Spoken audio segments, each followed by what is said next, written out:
one game away. Blow up. We're playing for something, man. We're playing for something. This gotta mean something to you. It gotta mean something. Everything you got. Let's finish this. Do it, fellas. Let's go. Let's do it, fellas. Finish 2-3. 1, 2, 3. Finish. I could drop a million songs, but they never gon' understand us. Soapbox sermons for niggas never giving chances. Fight our whole lives to get these weak ass advances. Work twice as hard for the shit that they getting handed. And this ain't even nothing we chose, nigga, we branded. Still can't tell why y'all of these niggas mad at me. I'm trying to get 100 so I can put my team on salary. Give it all to the art, man, I turn my life to a gallery. Man, damn, what a fucked up masterpiece. 1,100 shots and I swear, man, I felt them all. If we ain't even good on our block, man, who can we call? Pre-decline state of mind, we broke crabs in the barrel. Got us fighting our folk, man, this shit just a life of peril.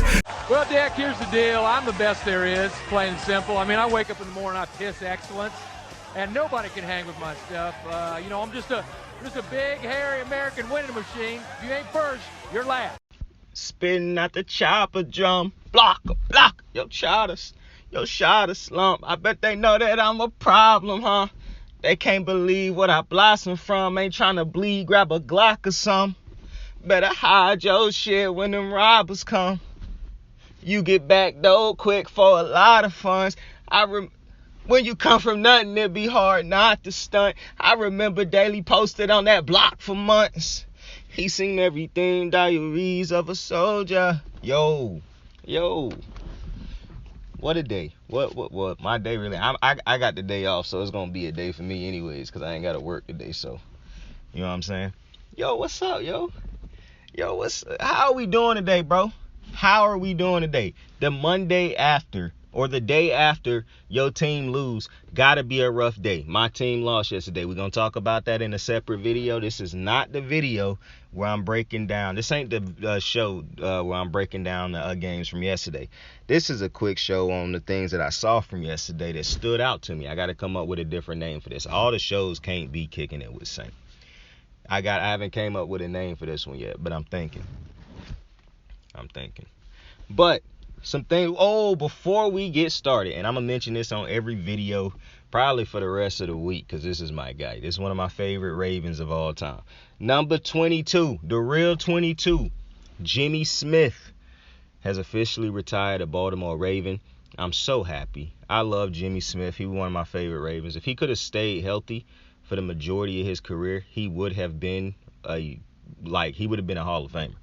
Because the motherfucker, I still remember what I saw. Dead ass, watching Jimmy Smith helped me understand the game of football even more so. Because it's easy to overlook a dude like Jimmy Smith, right? You don't really pay attention to a dude like Jimmy Smith. He don't say too much. He don't make the headlines. In his best days, he wasn't walking around talking about, I'm the best corner in football. But the numbers say he was one of the best corners in football his entire career. And it's so funny because I remember seeing Jimmy Smith from the time he was drafted. I remember his first couple years at Baltimore struggling. And then I remember when he became him. And then it just seemed like the football guys would not allow him to stay healthy long enough to be for our defense to reach its maximum potential after we got to that Super Bowl. The Super Bowl was all of the parts aligning. Ladarius Webb, Ed Reed, Jimmy Smith. That's, whew. Think of some of the combinations we done had at cornerback in the last couple years, bro. But I love Jimmy Smith. I done heard great receivers like Jordy Nelson say that Jimmy Smith was one of the toughest matchups I had because, people don't talk about him. Just go watch his tape. That's one of the players, if you go watch his tape, I'm not saying he a Hall of Famer. He definitely should be in the Ravens Ring of Honor, and they know that. If you're a Baltimore fan, you know that every year that he got hurt, our defense went to hell. You know this. Every single time Jimmy Smith got hurt, that was the defense. It never made sense to me that a cornerback made this much of a difference on the defense. But our secondary was toast after Jimmy got hurt. Every year on repeat, it never fails. If Jimmy get hurt, secondary is shot. I really think that's why they started investing so much in every other piece on the secondary, like a Marcus Williams, like a Marcus Peters, like a Kyle Hamilton, like a Marlon Humphreys. because they saw how good a secondary could be with a player like a Jimmy Smith, and they said to themselves, well, how about we try to get a bunch of Jimmy Smiths? Now, it's very rare that you get a cornerback like a Jimmy Smith that can have that type of height. I think Jimmy was like 6'1", 6'2", 200 plus pounds, athletic, fast, agile. Like a healthy Jimmy Smith. If you could have given Jimmy Smith in his prime years 5 years of his prime and being healthy, people, more than just the people in Baltimore, would be talking about Jimmy Smith, because Jimmy Smith was an absolute fucking stud for Baltimore. I still remember games from Jimmy Smith where it's like, yo, how do you get a cornerback at this height with all these different type of ball abilities and all these other type of things that he can do? It was so crazy to me. So I love Jimmy Smith. I wish him the best in his retirement. I really think that he should end up becoming a head coach at some point in time in his career, or a coordinator for Baltimore at some point in time in his career. Because Jimmy is, if you were a Baltimore fan, you know what Jimmy meant to the Baltimore Ravens. So, bro, this motherfucker was the truth. This motherfucker was the truth. This motherfucker was the truth. Like, I just wish that you motherfuckers could have watched, bruh. I just wish you motherfuckers could have watched Jimmy play, bro. Dead ass. This motherfucker was a monster. But I'm going to be talking more about Jimmy Smith throughout the week, so just wanted to go ahead and shout out one of my favorite Ravens. I saw somebody on Twitter say, yo, one of the Raven fans was like, yo, Jimmy, one of my favorite players all time. And some dude under it was like, why is that? And he was a Raven fan. He was like, why is that? You got so many other options. I'm like, bro, who randomly just hate on somebody for saying that some player on the team their favorite player? And he really started trying to shit on Jimmy. And I'm like, what the hell? I'm like, yo, this is no way this dude is an actual Raven fan. This dude had to he like strictly a Lamar fan. Like, he became a fan once Lamar got there. Because it ain't no way you disrespecting Jimmy Smith for all, like, come on now. Jimmy Smith might be one of the greatest what ifs I've ever seen. Like, what if this motherfucker could have stayed healthy for 5 years in his prime? Only look. And what if he did talk like Richard Sherman and whatnot? Because he, in his prime, he was doing the same thing. Now, the only thing Jimmy didn't do this is why I give Richard Sherman so much love, man. That's why I don't know why people hate on Richard Sherman so much. And speaking of people hate, I'm glad I just thought about that, because I just added something else to the list that we were going to talk about in this video. As a matter of fact, I'm probably going to get to it next. What a segue, bro. One of the things I like about Richard Sherman is he picks the ball off. Now, I know he used to be a receiver in college and he switched over, but so he got those type of ball skills, and which is another thing about the other dude I'm going to talk about. But Richard Sherman picks the ball off. That's what made him so great. Aside from every other thing he did great as a cornerback, he took the ball away, bro. That is important. When you can take the ball away, I don't care that you stopping a dude, shutting your side of the field down. Yeah, that's great. But if you're not taking the ball away, the dude just going to the other side of the field and in the middle of the field, and they still finding ways to score, even with you doing your matchup, great for you, not great for the team. What Richard Sherman do is great for the team because he take the ball away from the other team. Jimmy Smith didn't take the ball away as much as Rich, but also if he was healthy, who knows if he could have. But he had all the ball skills and all that like Richard Sherman to shut down his side of the field. So just go watch it. But another dude who remind me of the way Sherm take the ball away, Trayvon Diggs. And I don't know why people hate on this dude. Like, Trayvon is a stud.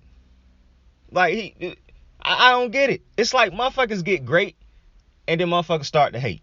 And I wasn't even trying to rhyme right there. That's just how it is. It's like Kanye said, haters marry hater bitches and have hater kids. Like, straight up. Because it's no way that y'all looking at this dude and you hating on him like this. It's no way. It's just no way. Like, this dude, bro, where I'm from, we celebrate motherfuckers' success. Now, it was a couple of them that grew up with us who was some hating ass motherfuckers.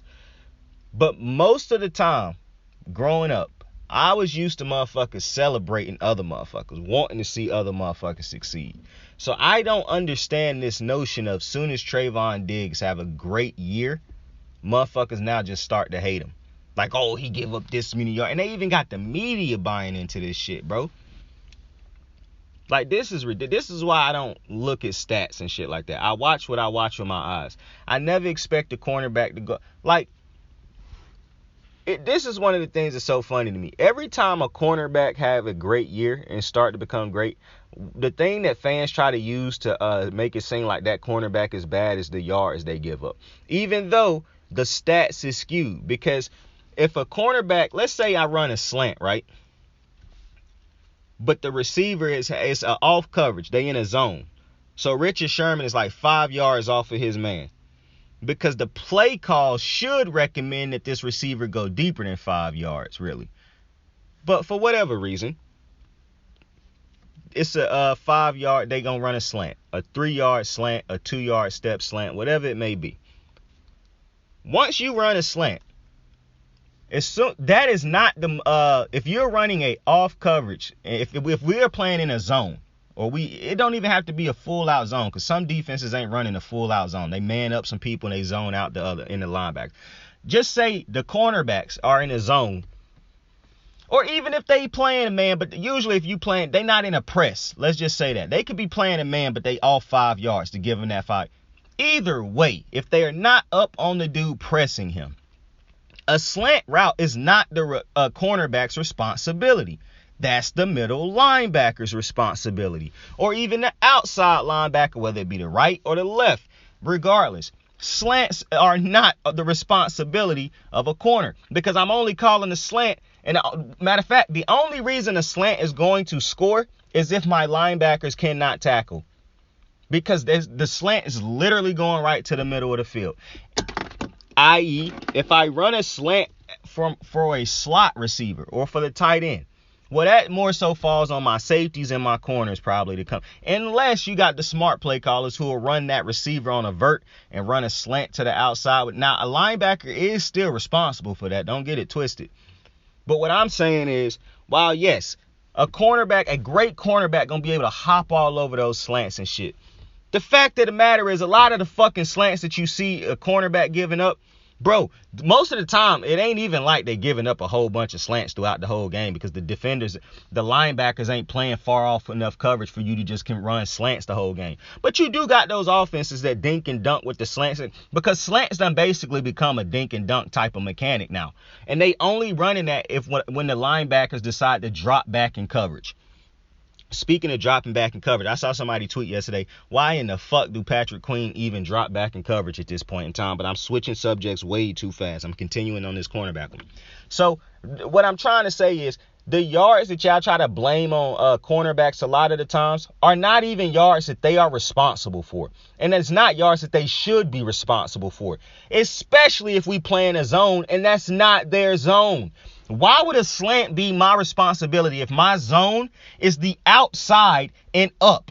Like, that makes no sense that I would. If I am a cornerback and I am told to play a zone and I run into the zone and I decide to go rogue and run a man type of coverage and follow that receiver into his slant, then I just broke zone. That means he probably won't even throw that slant on a good quarterback, because the tight end or the slot receiver probably headed out to my zone that I was supposed to be covering. And boom, I done given up an even worse play. So I know y'all like to believe that Trayvon Diggs giving up all these yards, but that's just not the case. And then you talk about some of these 5-step drops that the quarterbacks like to run on Trayvon Diggs because he can come back and tackle and whatnot. Bro, dink and dunk yards like that, everybody gives those yards up, bro. Like, I know y'all like to think Darrelle Revis walked around giving up 0 yards to his opposing receiver every single game he played. But that's just not factually correct. And it's not possible. Okay? So when y'all bozos try to use the stats, the most simplest stats you can understand, to shit on somebody who is playing at a level, it's like KD said. You can't ask mediocre motherfuckers about legendary activity. Now, I don't agree with how he used that in the situation, but I love the quote. You can't ask mediocre motherfuckers about legendary activity. What Trayvon Diggs going out there and doing is legendary type shit. And you mediocre motherfuckers is hating on it, trying to question it left and right. And I can see how easily influenced even the media is, because they got mediocre motherfuckers living in it. You got companies like Barstool. You got multiple companies that's tweeting goofy shit about players just because the fans think that shit cool. At some point in time, y'all motherfuckers gonna stop thinking that hating is a trait, is a cool trait, like is a cool characteristic to have. It's not. That shit's hella ugly, and you look ugly when you constantly doing that ugly shit. But I digress. What I do want to talk about next though is, but to finish off Trayvon Diggs real quick, that brother is having another hell of a season. He gonna get a bag when it's time for him to get paid. Believe that. But next, let's talk about, who do I want to talk about next? I'll save the I'll knock the Owe shit out right now. So let's talk about Odafe. You know, I had an Odafe watch last year. It started and it felt like it ended as quick as it started, because at some point in time it just felt like his engine ran out. Like, and I thought maybe it was just because he was a rookie. But I don't know, because they really haven't. He only got 1 sack to start the season also. He really don't make as much of an impact. And even they was talking about it on the broadcast yesterday, like they just got to get more out of Odafe. Like, and I understand this notion, because even I done said it, but more so for quarterbacks especially, where like you got to give a dude time to get adjusted into the NFL, and I get that. But I also understand need based on where a team is at right now, and expectations based off of where a team is at and what you surrounded by. Okay?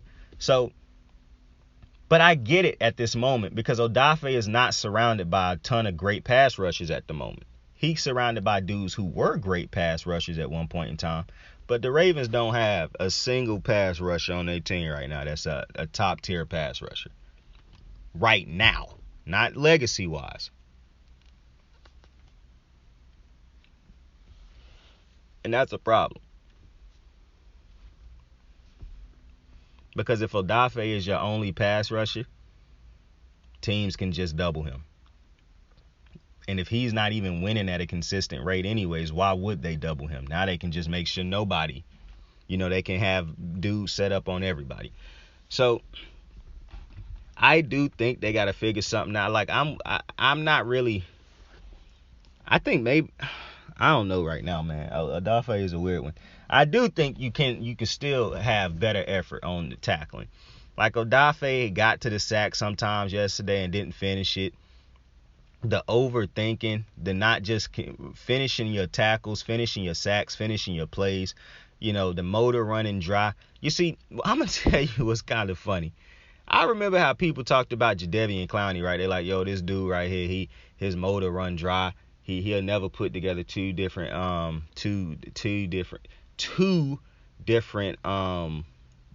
never put together two different great plays because his motor run dry. He decide when and when he don't want to play, and yada yada yada.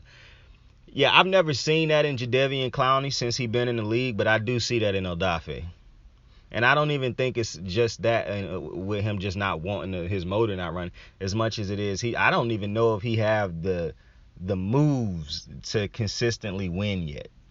You know what I'm saying? Like, I think he is one type. And, it's really weird, because usually your outside linebackers are usually faster than the linebacker, like the middle linebacker, which is why I keep saying Patrick, and I'm going to get to Patrick Queen, which is why I keep saying that motherfucker should be switched out to outside linebacker, because of his speed, and I get to him. But yeah, I agree with the Raven fans basically who's saying they got to see more out of Odafe Owe. Now I want to talk about John Harbaugh's decision real quick, because I see everybody talking about it, and I'm so glad that I watched Skip and Shannon before I got on here, because they actually had a gold moment on the show today. So I'm listening to everybody talk about John Harbaugh's decision to go for it on that 14-play drive, 9 minutes. We hadn't scored in the entire second half. We get to the goal line. It's 4th and goal. And instead of taking the 3 points, he go for it. And I heard his decision, and I heard people who go against his decision. The way I feel in this situation, I'm not gonna lie to you, because I even tweeted it at the time. I was like, I'm not mad at John Harbaugh's decision, because even I think I would have went for it right there, because, like, bruh, just based off of how this game going, and based, like, how it's going right now, not how it's been going in the first half and shit like that, how this game has currently been going in this second half of play, based off of that, I think I would have went for it too, because even at that moment, I thought to myself, like, damn, bro, do I really want to take the field goal, or do I really want to get this 7 points? Like, just that thought alone right there, I probably would have went for it. Now, I don't even, and you know what? My only problem with the play at the time was the play call, right? Because I was like, why he didn't run Lamar out like left or right? But then I heard Shannon on Undisputed talk about like why he just had him in a drop back to give him the entire field to work with, because if you roll him out left or right, you cut off one side of the field. And that's so common that I don't know why I didn't think of that. But yeah, so I'm not even mad at the play call, because Duvernay did get open. Lamar just didn't see him. And Lamar said that, like, I just didn't see him in time. And then when I did see him, it was too late, and I made that throw. And that's the next part I want to talk about. Because I even said that if it's another problem I have with it, it would probably be the throw, but I understand Lamar was getting pressured at the moment. Well, now I can officially say that, yeah, I probably do have more problems. I think the biggest problem with the play was the decision that Lamar made on the play. And it's not even like a bad decision by Lamar, because hearing Shannon break this shit down, him and Skip break this down, that shit introduced a whole nother level to my level of thinking also. And this is what I'll be wanting from sports, bro. Like, I be wanting to learn shit. But it was so Shannon was like, in that moment, Lamar probably thinking like, it's 4th down, I have to score right here. Like, so I have to throw the ball into end zone and give my dude a chance to score. Like, I can't not throw this out of the back of the end zone, because it's going to be like, bro, you threw it out of the end zone on 4th down. You didn't give a dude an opportunity to score. But then Skip's like, but he also, somebody probably should have told him, like, I know you want to score right here, but if the play break down, just throw it out, because they'll be at the 2-yard line. Like, if you throw this, the worst thing that can happen is an interception that's returned. But the second worst thing that can happen is an interception, because they take it out at the 20-yard line. If you mess this play up, like if the play break down, if everybody come, the worst that can happen is we at the 2-yard line. That's the worst thing that can happen. And it's so, like, I know, and like Skip said, I know Lamar know that, but when everything go to hell and everything just go to chaos, that you just really can't. It's hard to think like that in that moment. You're going to be thinking exactly what Shannon said Lamar was probably thinking. Like, bro, I have to give my dude an opportunity to score right there. Like, I have to give him an opportunity to try to score it. So, bro, just thinking about that little, like, that like, what would you call it? Like that, what would you call it? Just thinking about what a quarterback has to think about in those type of high pressure moments. And that's Lamar's first interception on 4th down in the red zone in 25 attempts. So that just go to show you how hard it is. You know what I'm saying? Like, how these quarterbacks think in these moments. Like, bro, like, just think about that. Like, that's not something that we have to think about on our jobs on an everyday basis. On most people's jobs, you don't have to make those type of decisions. You know what I'm saying? You don't have to put that type of complex thinking into a situation. But it was refreshing looking at Skip and Shannon actually, you know, bring that type of insight into that situation. Because I had never thought about that situation like that until I saw it this morning. And it shit kind of started making me lean more towards Shannon's point of, yeah, so in that point you got to take the 2. But I still kind of think that, the 3. But I still kind of think that I agree with John Harbaugh in that situation. Because, like I said, he not thinking that Lamar Jackson is going to throw an interception. I have an MVP quarterback. If I had Josh Allen, I'm doing the same thing. if Josh Allen threw a pick, I'm not thinking Josh Allen is going to throw a pick in that situation. When Josh Allen threw the ball in the dirt last week to his receiver in the end zone, I'm not thinking that Josh Allen is going to do that. So I'm going to take them chances every fucking time with this quarterback. I don't have a Baker Mayfield where I got to play sound because I know something. One of the things that I saw last night when I was watching Kansas City, and I love watching Kansas City play with Pat Mahomes because ever since they got Pat Mahomes, and I tweeted this, their offense is the most, I'll do whatever the fuck I want and I'll try whatever the fuck I think works because I have a GOAT at the position. When you have a player who you believe is great, like greatness on another level, is GOAT level type material, you do shit like what John Harbaugh did. That's why I don't have a problem with what he did. Because if I have this type of faith in Lamar Jackson that I say I have, then I'm willing to take that chance. And I understand some people saying, but bro, you got to think outside of Lamar Jackson. It ain't just about Lamar Jackson. I get that. But that's when I would tell you as a Ravens fan, I done seen Baltimore's defense over the last 2 to 3 years in clutch moments. They break and fold every single time. We can go all the way back to when we had Eric Weddle. Lord knows I ain't trying to shit on my boy Eric Weddle. And that Steelers game, because we was even folding before that. Ever since Ray, Ed, and Suggs left, and Alohi, bro, our defense is just ain't clutch. Like, our defense is not clutch. You gonna blame that on Harbaugh? Like, I cannot, like, I understand the people who say, bro, you should have just took 3. But let me ask you this. So what if they take 3 in that situation, right? And let's say let's go with your idea as a matter of fact. Let's say they don't score. Let's say the defense hold them and they don't even get to 3. Okay, well, if we score 7 and they do the same thing, then both ideas worked. But let's say they score 3. They took the 3, and then the Josh Allen and them boys walk right down the field and score 7. Then what? And we get a couple seconds left to try to score. But let's say they go down and kick the 3. Let's say they don't even get 7, they get 3. What would have been the point of getting those 3 just to ensure overtime? Like, matter of fact, 3 points don't even ensure overtime. The 7 does. So, bro, better execution at the end of the day. And Lamar even took credit. Like, he took the blame. He wasn't trying to throw it on nobody. He took blame for it. He was like, bro, I just didn't see the dude at the time and chopped it up to that. Better execution at the end of the day would have made, y'all would have been tweeting, oh, John Harbaugh and Lamar is him. And I still think both of them men is him.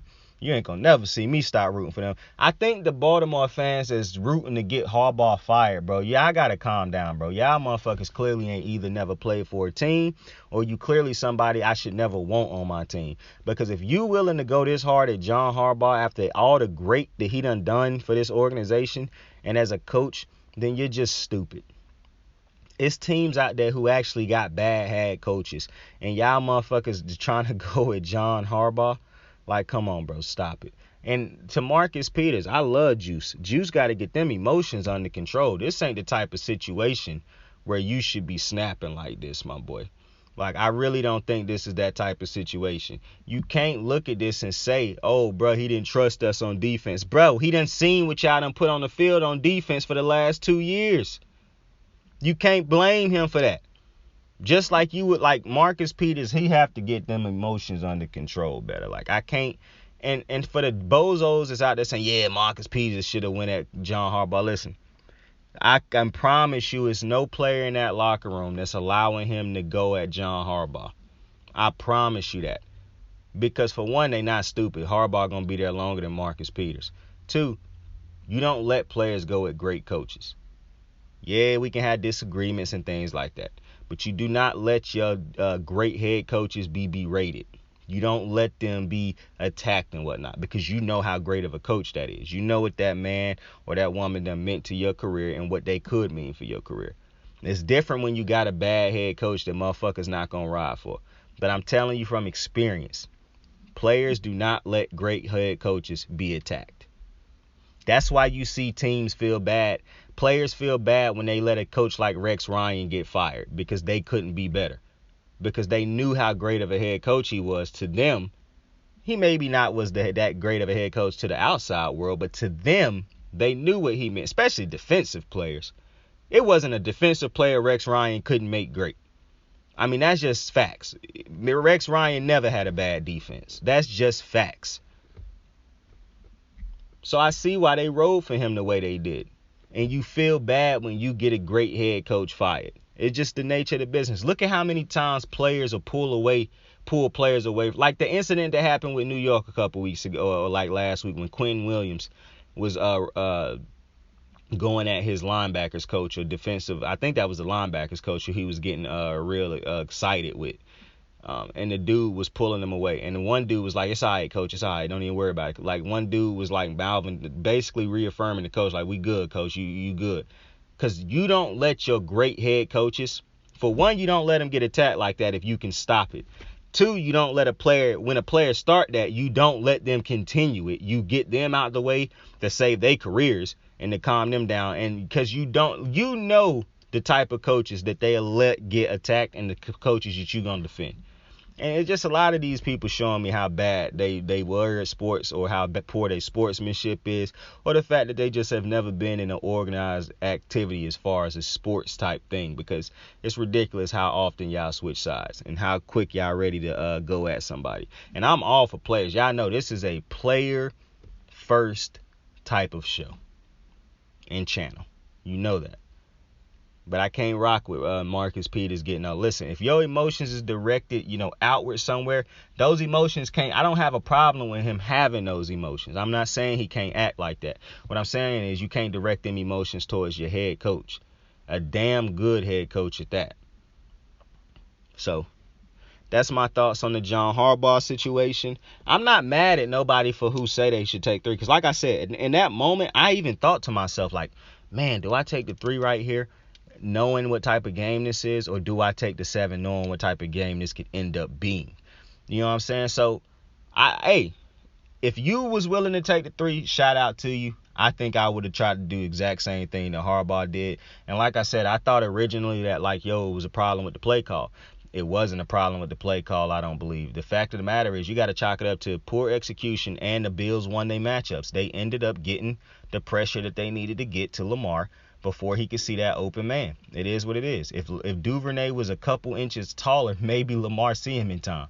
It wasn't a timing route. Like, I understand if it was a timing route to where he make that throw anyways and expect Duve to be there. It wasn't a timing route. It was a route where he trying to break down the play. The same time you give him credit for breaking down his reads to see who he had, you got to give him credit for still trying to run through reads when he getting pressure in his face and trying to go back to a read that he had missed. Listen, sometimes you lose in those situations, and that's just what it is. That's as simple as it is. We always want to find somebody to blame, like, oh, it's his fault, it's her fault. Nah, sometimes shit just don't go left. Sometimes shit just go left. Even when you think everything going right, shit go left, and it just is what it is. Sometimes we fuck up. It is what it is. We got to take that type of accountability. That's cool. Better execution next time, like Lamar Jackson said. We good. So that's my thoughts on that. Let me get to Baker Mayfield, baby. Boy, yet another week of Baker Mayfield waking up feeling dangerous. Man, Jesus Christ, man. I've never seen somebody be able to underthrow and overthrow a motherfucker so consistently. But now, he throwing the ball behind motherfuckers too. Like, it's crazy how many different ways. I always talk about how Lamar and Josh Allen look like they improve on something every year.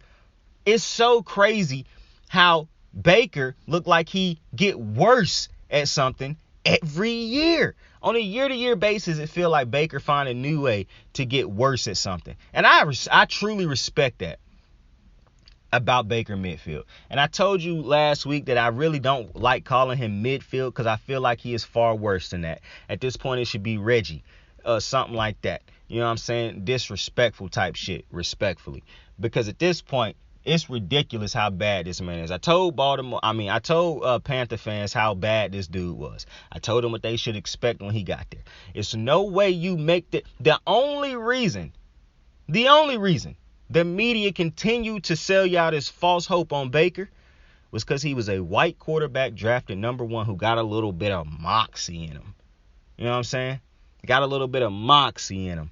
You know, got an attitude, a chip on his shoulder. The chip grows. This dude's a bad quarterback. He does not read defenses at a pro style level. Meaning he does not read defenses good at all. If you don't have a timing route for him or a play in which he should know exactly where the ball is supposed to go, then you will find Baker dancing around in a pocket until he make a mistake, whether that be an interception, a over, under, behind throw, or a strip fumble. Because every time, a strip sack, because it seemed as though every time he get sacked, he fumbled a damn ball. So you gave him Kareem Hunt, you gave him Nick Chubb, you gave him Jarvis Landry, Odell Beckham, David Njoku, Austin Hooper, the best offensive line in football for like 2 to 3 years. Offensive-minded head coach hit one coach of the year.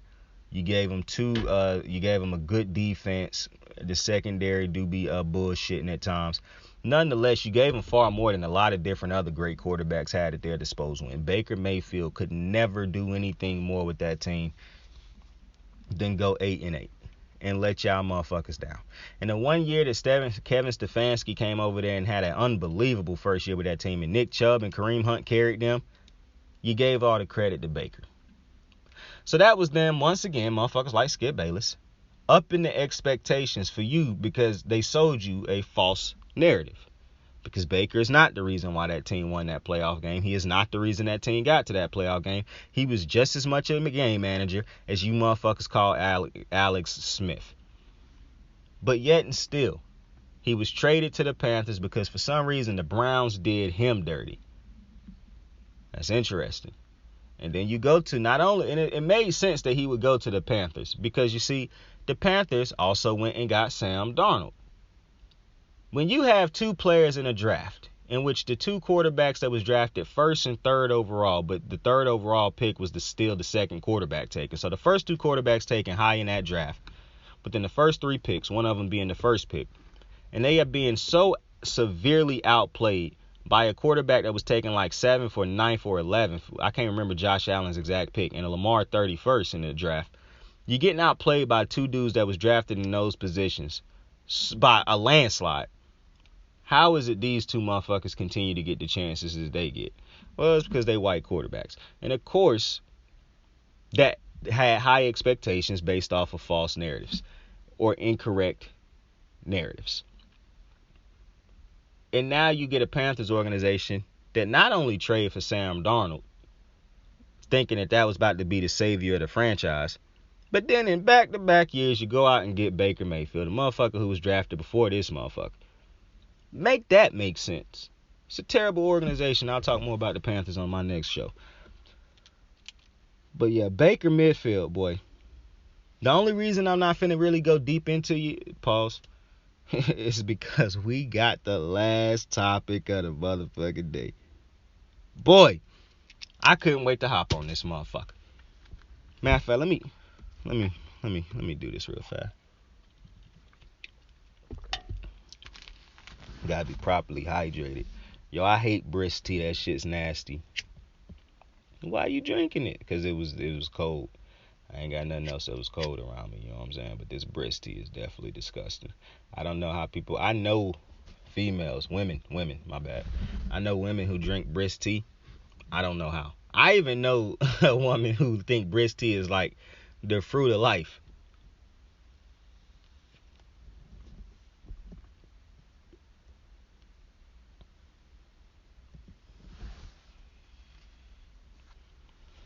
Yes, had to get properly hydrated before I hit this next topic, this last topic. Finna send y'all out on a banger. All right, how's y'all day been today? I didn't have to work today. I told y'all that already, but you know what I'm saying? It feels good saying it twice, knowing that tomorrow is back to the grind.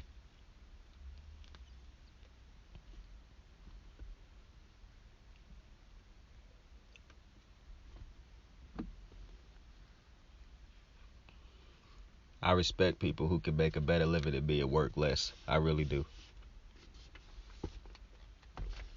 See, I'm not one of them motherfuckers who think you gotta work long and hard, pause, to think you a hard worker. Nah. Be a smart worker in 2022, ladies and gentlemen. Don't let miserable people who work in 10, 7, 8, 9 jobs because of decisions they made in life disparage you from your everyday quality of life, okay? You start to get peer pressured into or meet Twitter pressured into doing dumb shit that you know damn well you don't want to do. Like, why is you working part-time and you letting Twitter tell you that work part-time workers is lazy and you got too much time? Why is you letting them tell you that? Why is you knowing you making a great living right now, not working as much as the normal person, and you letting Twitter tell you that you late? Like, come on, man. Grow some nuts. But to take it home, man, let's talk about Patrick Queen, bro. We'll talk a little bit about Chuck Clark in this also, but this is mostly about Patrick Queen. And I mean everything I'm finna say respectfully. I'm not trying to be disrespectful. I'm not trying to be rude. I'm not trying to be ignorant. I'm not trying to be a jackass. I'm not trying to be a dickhead. I'm not trying to be none of that stuff. All words I probably couldn't even use on Twitter. I mean on YouTube. I don't know how this thing goes yet. But I just got to be honest. Patrick Queen is easily the worst linebacker I have ever seen with my own two fucking eyes. This dude is so fundamentally terrible at what, and I was going to wait to give this other dude credit in the next video because I didn't want to put him in the same segment as I'm talking about a player who I think playing as bad as Patrick Queen. But when you look at Matt Milano, the middle linebacker, the linebacker for the Buffalo Bills, and you look at the game, you don't even got to go look at a bunch of plays. Just look at his game he had yesterday against Baltimore and look at the game that Patrick Queen done played against the Bills. Look at how fundamentally sound everything Matt Milano did yesterday was, even when he was beat on different plays. Look at how he played his plays. Look at how it was he was rarely ever reacting as far as he was forcing reactions, forcing players to do different things. And when he did have to react, look at how he was immediately there to react. It wasn't no 2-3 different steps he had to take. He was already there to make the plays. And then look at Patrick Queen. Look at how they put Matt Milano out in coverage and how he was able to cover his assignments. And look at how Patrick Queen played his. Look at how Matt Milano played the run game. Look at how Patrick Queen played his. Now, Matt Milano will be talked about again on my next video because he is the defensive player of the week for me right now. And I'm not going to always give the defensive player of the week. I just started it this week. I probably should go back. Well, no, because I gave it to Darius Slay in week 1 or week 2. The week that they played the Vikings, I gave it to Darius Slay. But I'm officially start having it for real now. Because Matt Milano is definitely right now the defensive player of the week for me. It was close between him, a dude on the Cardinals, Allen on the Cardinals, and what's my man's name? Patrick Surtain for the Broncos, but the Broncos ended up losing. And it was a couple other players, but specifically Matt Milano. If you go watch Matt Milano's game against Baltimore yesterday, you'll understand what I'm talking about. Matt Milano was so unbelievably great in that second half. He was good in the first half. The second half, he took it to a whole nother level. The way he was so fundamentally sound in his tackling, in his chasing when he had to chase somebody and make a tackle, in his pass coverage, like everything Matt Milano did yesterday is the type of tape. He had a Luke Kuechly type of game yesterday, and I hold Luke Kuechly in high regard. I think Luke Kuechly is a top 5 middle linebacker all time that I done seen with my own two eyes for me. So I hold him in very high regard. He had a Luke Kuechly type of game yesterday. Like, Luke Kuechly is a dude who is not making tackles because his defense is always on the field. He making tackles because he is just a machine. He see ball, he get to ball. He make plays. Like, Luke Kuechly is the middle linebacker that can defend the entirety of the field for you. And that's exactly what Matt Milano did yesterday. I'm not calling the man Luke Kuechly, but what I am saying is Matt Milano just had probably the defensive game of the week for me. I'll be watching the games tonight and Thursday Thursday is the start of the new NFL season for me, or the new NFL week. Is it? It's not. That's the start of the new week because most of the time the two teams is played on Sunday. So Monday is the last. So after tonight, I'll know for a fact if Matt. And after I look at some more some more highlights and some more games, I'll know. But I'm pretty sure Matt Milano is the defensive player of the week for me right now. But when you look at him and how great he was, and you look at Patrick Queen, and you realize how you've watched Patrick Queen if you're a Raven fan since he done been in with the team, and it's so very clear, and I say this all the time, the man do far more bad for this team than good. He do more to hurt this team than to help this team, and it's been like that since he done been on this team. Patrick Queen's greatest asset is his speed. And for some reason, that is also one of his greatest detriments. Because I've never seen a middle linebacker or a linebacker in general just run past more tackles. Hell, I don't see cornerbacks run past this many tackles. The man not only get missed tackles because for some reason running backs are able to just shake him off, but he also missed tackles because he run right past the tackles. And it's so very obvious that he running past him because he tried to reach back to make the tackles because he already done ran right past the tackle. Which is why I continuously say the way to salvage this man's career is to throw him outside and make him a speed rusher. I don't know if he got any type of speed rush type of moves. But I know the only asset he got right now is speed, and that's being used against him by teams because they know he gonna run. I don't even think Baltimore's defense is as bad as it's looked. I think Patrick Queen and Chuck Clark play such prominent positions, and they are chucked out there on the field every week that a quarterback that's smart and an offensive coordinator that look at the tape, they will know the two worst parts of this Ravens defense is the fact that they can't rush the passer, Patrick Queen can't defend the run or the pass, and Chuck Clark can't defend the run or the pass. And both dudes, with being so poor at both of those, often get lost in coverage. If we can continuously run plays their way, we can make this defense look probably far worse than it actually is if they had competent players playing in these two positions. But they don't. And it makes it even worse that, because see, Chuck Clark ain't even as bad as Patrick Queen, but Chuck Clark also is just an average player at this point. He's not a great tackler. He's not great in coverage. He plays a safety position where you would want him to be good in coverage, but because he is just an average coverage player, you have him playing like a linebacker, but the motherfucker don't make tackles. He missed a lot of them. He get lost in coverage. So he is an average player who should probably, if you watched his tape, you would say to yourself, he ain't a bad player, but he also ain't a player that I need to have on the field every single down.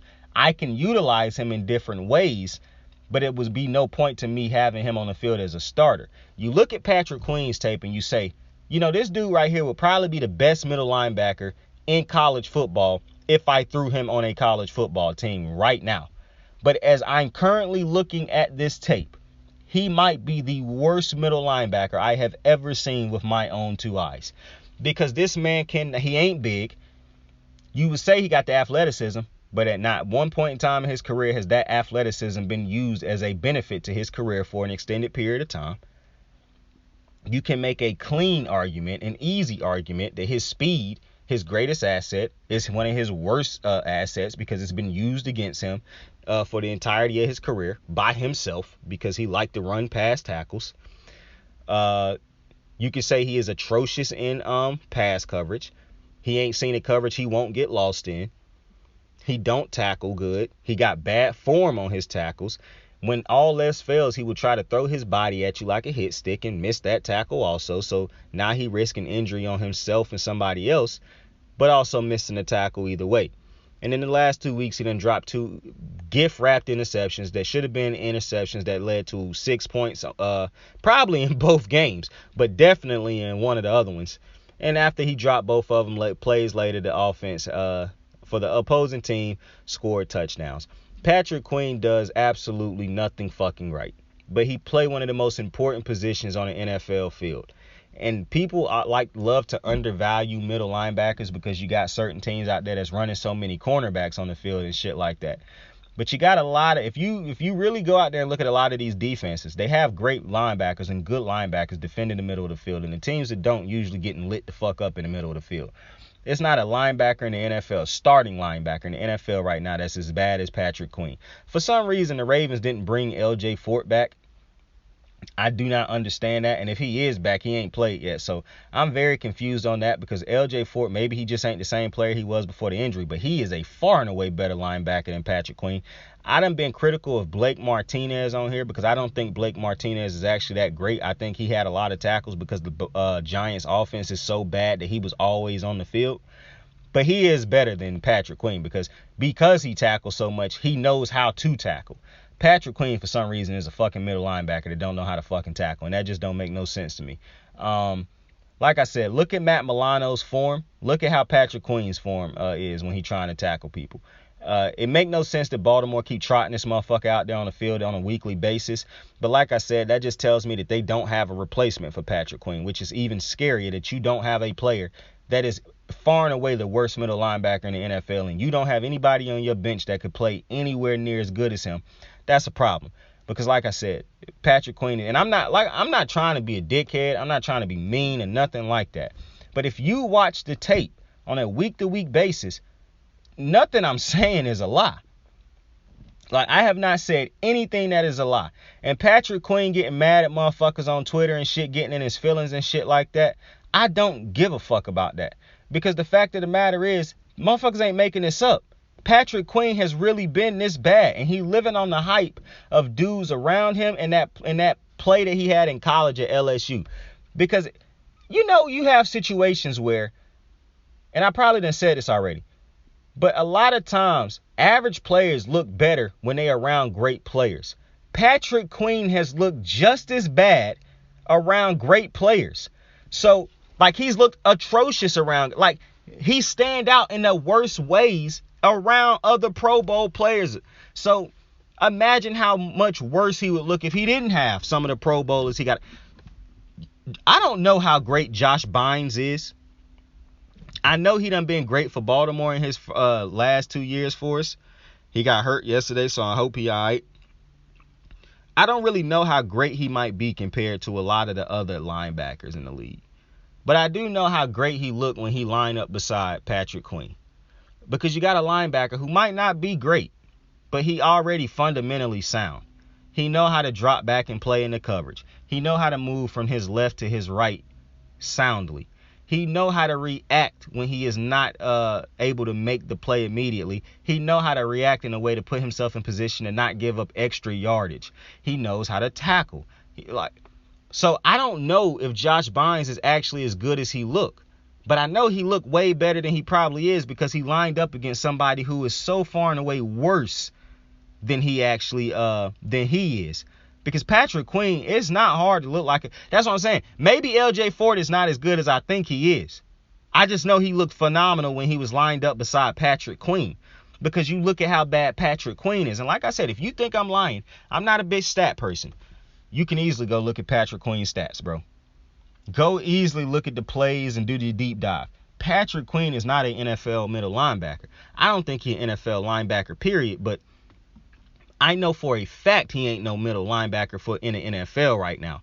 And like I said, if you take him right now and throw him into college, he would be the best middle linebacker in college. Because he a middle linebacker, a college type of middle linebacker. But college football ain't real football to me. Him in the NFL right now is, like I said, undisciplined, bad fundamentals, not a great thinker of what's going on in the game right now, so not able to react properly, atrocious in run defense, atrocious in pass coverage, consistently gets lost in coverage. That cannot be the Mike linebacker because he should not be the one calling the plays for your defense. And now, do you know how tough it is to have cornerbacks like a Marcus Peters, a Marlon Humphreys, and have a Kyle Hamilton who, and that's another thing. Look at Kyle Hamilton from week 1 so far, or even from his preseason to now. I didn't watch the preseason. All I know is from seeing Kyle from week 1 to now, I done seen him get better every week. I done seen him be better at coverage I actually did watch Kyle Hamilton plays in the preseason. I'm not going to stunt because I just thought about it in my head. I've seen his growth. And maybe it's because he around the guys like Peters, Humphreys, Williams. But I see his growth. Patrick Queen done look bad every year. and has looked worse every year. Last year, we not going to act like it wasn't a big thing the first like 5-6 weeks of the season how bad Patrick Queen was playing. He got mad that everybody was taking shots at him. He had 2 decent weeks and people tried to lay off of him. It was like, you know what, there's a lot of improvement that he can be made. I mean, he's got a lot of growth and a high ceiling. I don't think Patrick Queen got a high ceiling. Not as a linebacker. As an outside linebacker, I think he has all the potential in the world. Because if you can figure out how to get that speed to work at your advantage before he get older, then you can turn him into a good pass rusher. But as a middle linebacker, I don't see it. I don't see it. He is not fundamentally sound. He do not know what he is seeing when defenses and when you are as bad as Patrick Queen has been in his first 3-4 years, and you start to drop the gimmies that he done been given the last couple weeks. Mac Jones giving you a pick, Josh Allen giving you a pick. When you drop those type of gimmies, I mean, what else is there to be done? Like I said, the only reason that this dude is still starting for us is because we have nothing else, which says more about us than it really do about him. Because he is, like I said, probably the worst middle linebacker in the league. And it's hard to say 32nd or 31st because some teams run 2 starting middle linebackers. Patrick Queen, though, was by far the worst starting linebacker in the NFL.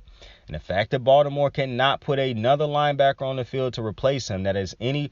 And maybe they just don't see it. But I refuse to believe that they don't see how bad this dude is. Because it was a thing last year. They was asking Dean Pease about like, yo, is it Dean Pease? I think I just gave my man the wrong name. Nah, it's Dean Pease.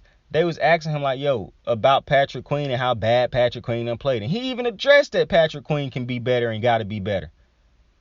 And the way he addressed it wasn't in the way of like, oh, yeah, I got a lot of confidence he going to be better. It was more of I'm saying this generic answer because I don't want to fuck up the relationship with my player. But I know this is not a middle linebacker in the NFL. And I've been telling y'all that since I got on here. But, yo, with that, I appreciate y'all for joining me. I will be back later on tonight to talk about all the different matchups from this week that happened. Tell somebody you fuck with him. Tell somebody you love him, man. I do not mean any harm on the things that I said about Patrick Queen. But it is what it is. Saint out. I got the moves like hot sauce. Lil' mama taking the top off. I'm laying down getting topped off. After this, she know she getting knocked off. I know she loving the money, so I keep on thumbing and thumbing. She say she horny when she taking shots, so I keep them coming and coming. Now I'm putting dick in her tummy. Scoop her up like I'm raking her something. You would think shawty red track, the way that she running and running. You getting dumber and dumber. You out here chasing the bone. After she finished from giving me dome, the Uber is taking her home. Tight.